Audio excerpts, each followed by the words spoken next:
Joe Biden has spoken openly about his stutter over the years, but now that he's running for president, his struggle is giving millions of Americans some much-needed hope.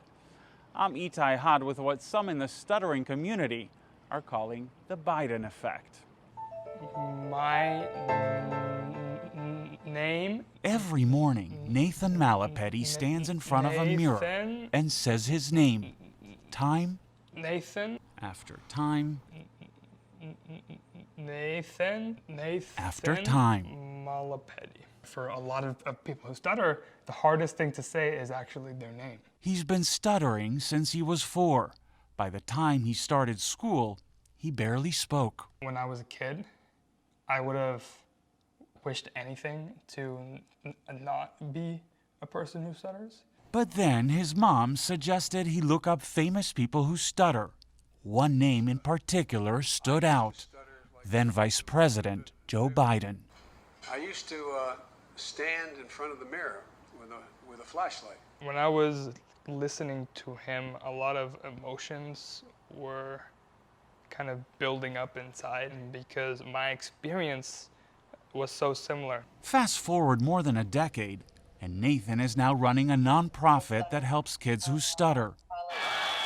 Biden is now running for president, inspiring a whole new generation of young kids. See us okay? Yeah. Kids like Zayn Aguirre, one of Nathan's grant recipients. Zayn's mom, Rachel, says Biden's nomination has been a game changer. Joe Biden is now a lot of little boys and girls' hero. A skunk sat on a stump. Stuttering, also called stammering, is a neurological disorder that affects roughly 3 million Americans. It involves an involuntary disruption of the rhythm and flow of speech. People who stutter know what they want to say, but have difficulty saying it. I want to introduce you now to a young man. During the Democratic National Convention in August, a 13-year-old named Braden Harrington stole the show as he shared his story of how Biden inspired him to overcome his stutter.